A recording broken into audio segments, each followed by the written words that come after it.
go toe to toe with G-Man, man. How are you tonight, man? How's that? Me and G-Man go way back, actually. How's everything? All right, that's cool. So you guys said some things about Christianity, so I'm going to mute my microphone, try to catch up a little bit, and then we'll talk. All right. The topics keep changing, so like. Well, first of all, I want to say I do defend. I do believe that the Jews that live in Israel are the real Jews, and I defend that on a regular basis on my YouTube channel. I do not believe that the Black Hebrew Israelites, the ones who call themselves the Black Hebrew Israelites, are the real Jews. So I want to get that out the way right now. I already know that there's going to be some disagreements between Judaism and Christianity. So I'm going to be quiet. I'm going to wait for you guys to come up with a topic, and then I'm going to say something. So I don't want to start nothing, because I do have a certain amount of respect for the biblical Jews. You know what I mean? So I converted to Judaism, but I think anyone who identifies with the people of Israel and accept the commandments just like they did on Mount Sinai could call themselves Hebrews or Israelites. Now, I think what the Black Hebrews do is just really a form of reverse racism.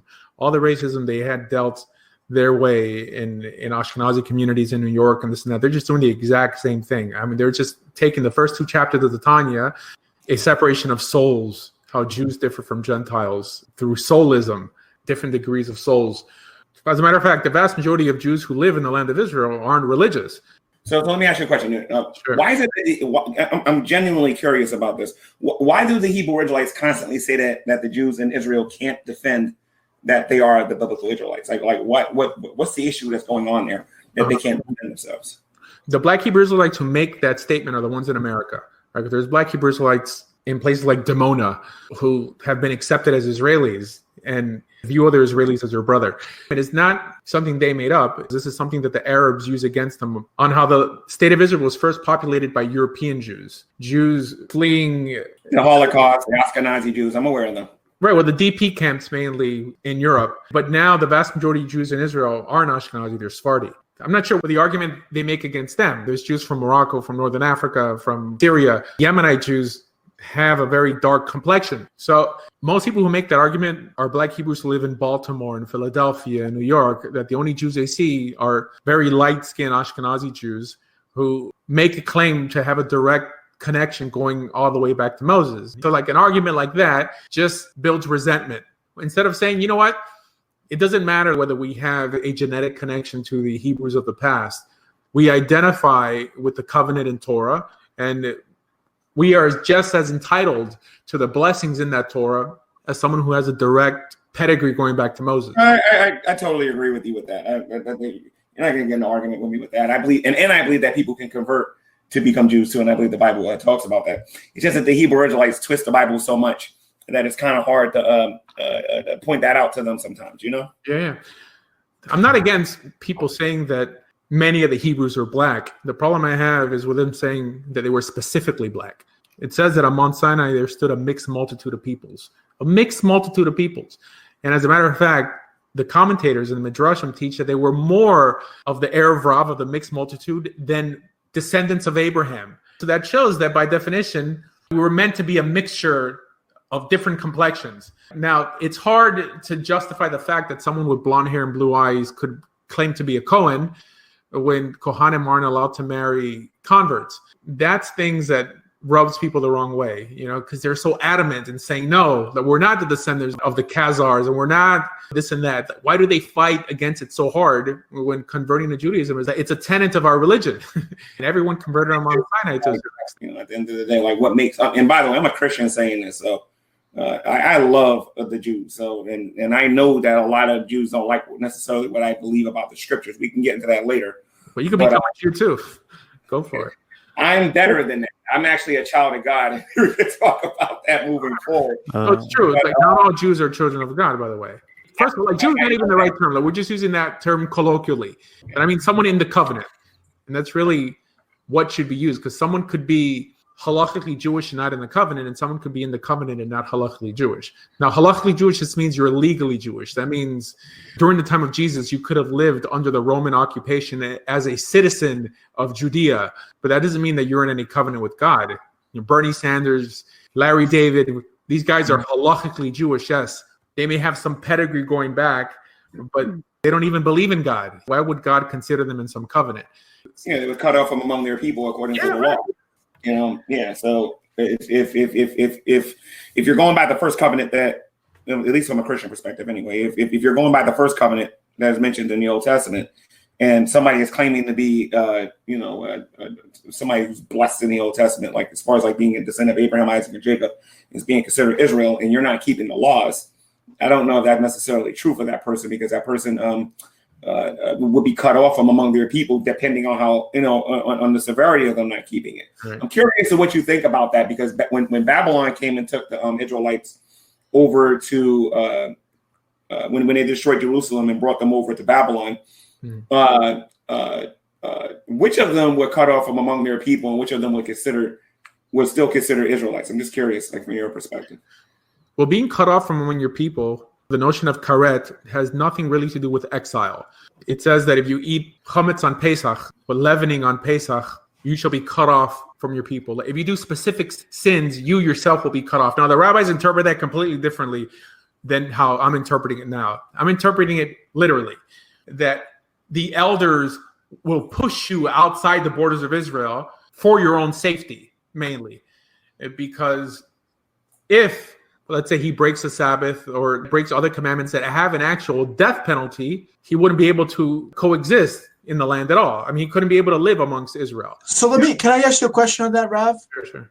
So why does it have a double negative in that? Why does it say that he shall surely die? He shall be put to death, for she shall surely die. I mean, shouldn't the word "he shall be put to death" suffice enough? Why should it be double, like a double death? That's why people will say not only should he die here, but he will die in the afterlife as well. You have to show me that verse where it ties dying to karet. There's one instance in Parshat Nitzavim. It says that he shall be cut off on earth and cut off in heaven. But that's the only instance that I think karet is used to maybe symbolize that there might be death attached to it. But karet just means to be cut off. And it specifically says cut off from your people many times. Being that the Talmud has like 8 interpretations of what it thinks karet means, tells us that they don't know what it means either.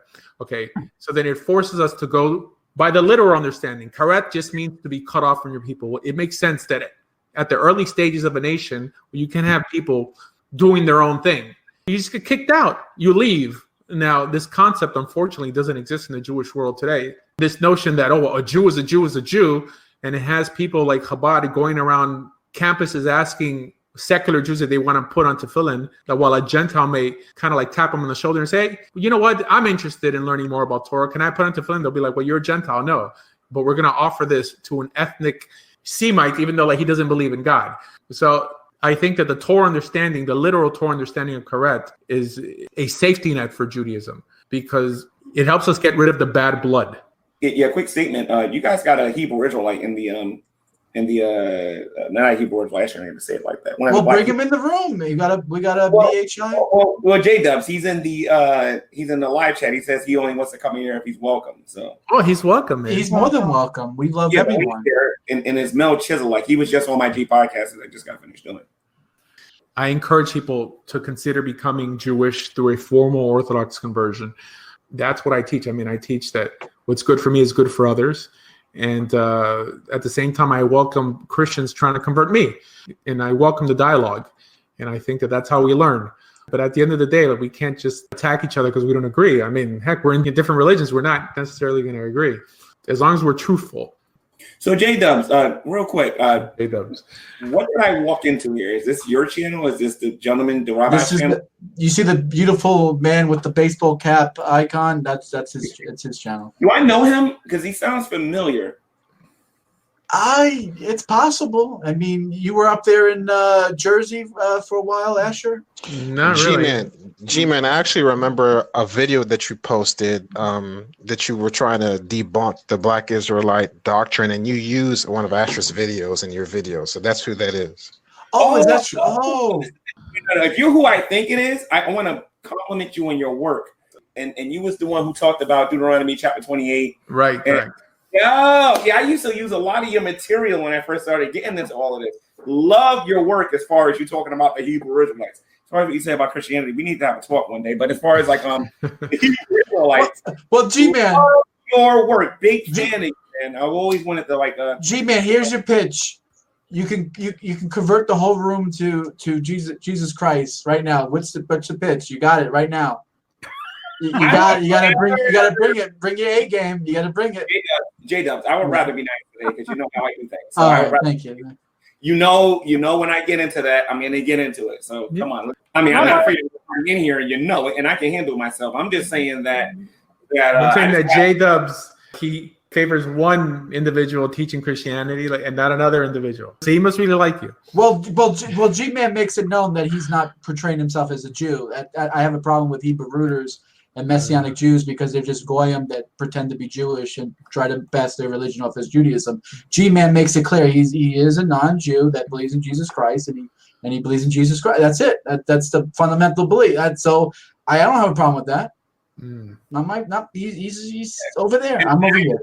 I don't debate to play around. Like I play for keeps, so that's why I prefer maybe not. That is true. He does play for keeps, Rabbi. All right. No problem. Yeah, I'd rather just be nice today. Now you got a guy on the outside who's a Hebrew Israelite who disagrees with pretty much everything that you guys are saying, and I would like to have him come in here because I'm constantly listening to this lie.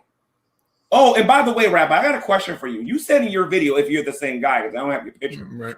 You said in your video regarding the America doctrine that they use in Deuteronomy chapter 28, verse 68. You said that no, it wasn't that. You were saying something about the soil and about them being ruddy red. Could you just go over that teaching again real quick for me? So I don't straw man you or nothing like that on what you used to teach about the soil being red. So the word Adam comes from the word dome and earth, right, Rabbi? So I think that's what he's asking, right?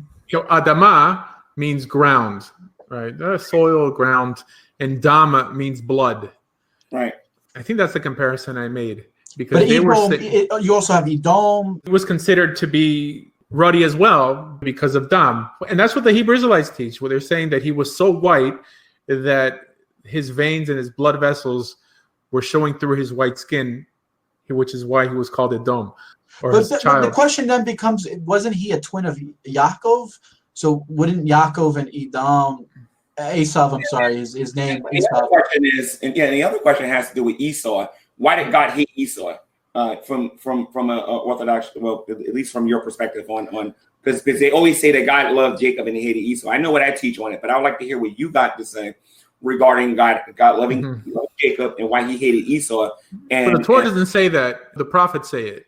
It says, Jacob I loved and Esau I hated. I'm not in the business of trying to explain the hyperbole that appears in the prophets just because I don't think anyone can. It's all over the place. But we can say that after the way that Esau behaved, then God disliked him, right? But not necessarily that he predestined him for destruction. I'm not of this opinion that Gentiles or people who are non-Israelites are not to be redeemed, like a mono-redemptic theology. I think that everyone has the potential to do the right thing. I mean, I don't even think that God knows what you're going to do before you're going to do it, just because it would compromise your free will. Sorry, repeat that again. You said that you don't believe that God knows what we're going to do before we do it? Correct. Because it would violate free will. It would violate free will if he knew what we was going to do before we did it? Yeah. Yeah, we I got to think talk. he knows, but he disallows it. Yeah, we need to talk about that sometime. No, sure, no problem. Random question. When the scriptures mention Rudy, is that like comparable to gender or a redhead or no? Or? To red, the color red. Yeah, like King David was also called ruddy. Yes, and I was just going to share that. But in 1 Samuel 16, David is called red. King David is called red also. Right, but not like a redhead, or is it like a redhead? That's what I'm asking. It's not explicit. This is why these ambiguous ideas give birth to doctrines and different religions. Yeah, I don't think we ever talked about, like, when you get to it on brass tacks, just on a shot level of Torah, like these characters in the Bible, like Esav, for example, it doesn't explicitly say he was such a bad guy. I mean, maybe to some degree that maybe he was doing some aveiros that he shouldn't be doing, but he wasn't like this monster that he made him out to be. Correct. Would you say that? Yeah. He wasn't, but his descendants were. But his descendant, okay, his right. descendant, yeah. Oh well, Amalek for sure was a absolute piece of trash, yeah. So wow, It is you. I just checked out your channel, so this is you. Yeah, that's right here. Cool. Yeah, I find that interesting because Esav and Yaakov were twins, though. I mean, so if you have a problem with Esav, you would have a problem with Yaakov, right? Because yeah, but they weren't identical twins, though. Would that be? But does it explicitly say that in the Torah? It talks about him having to use the hair of a goat to put on his arm That's because true. Esav was a hairy man. They didn't look alike. Melchizedek, are you in here, Melchizedek? We have. Do we have new members? We have Jessica Millman in the room. We have Tim. We have Wireless Carla. Oh, we got people phoning in. Rabbi. So Asher, you was actually on Debate Talk for You, and I think you debated the camps, right? The camps? Which camps? What do you mean? One of the Hebrew Israelite camps on Debate Talk for You. Oh, a bunch of them. I debated Sadok, like the rapper guy. I debated Messenger of Truth. I debated That's in truth. Yeah, I know who that is. so like a few other ones. Yeah. No, Sal, Sal Showtime. Right now, I'm a little starstruck. It's like I said, I've been a fan of your channel, which you attack, which you bring up to Hebrew. Once the starstruck goes away, I'll get down to business. So I'm flattered. I'm going to say this guy that destroyed the Hebrew Israelites. Like that video you made, man. I'm telling you, a lot of us, well, not the people I'm associated with now, but people I used to be associated with, used to use the material on your video. Your video helped a lot of people out, man. That's an old video, man. What are you talking about? Maybe over 10 years? Maybe 12 years ago? I made that video in Israel. That's a good video, though. It's a really yeah. You actually got on them. It's a really good video. That's the video that got me on Rabbi Asher's channel. Yeah. Uh-huh. It's a very good video. Now, as far as what you say about Christianity, like I said, we need to talk one day because you got some things wrong. No, that's fine. If you want, we could have an interview. That's what I do on my channel. Like if you go to my channel, there's I have over 200 interviews / debates. I'm very respectful. I'm a little more tolerant with Messianic Judaism and Hebrew root Judaism than I am with Christianity, but I think that you're halfway there. I mean, just because I think when a Christian says that he's not judged by works, what he's saying that he's not judged by ceremonial law. I think Christians unknowingly make a distinction between ethical law and ceremonial law in the Torah, because ethical law is just as much works as a ceremonial law is. You never hear Christians saying that it's okay to dishonor your parents or to steal or to murder. Okay, I'll get into it a little bit tonight. Yeah.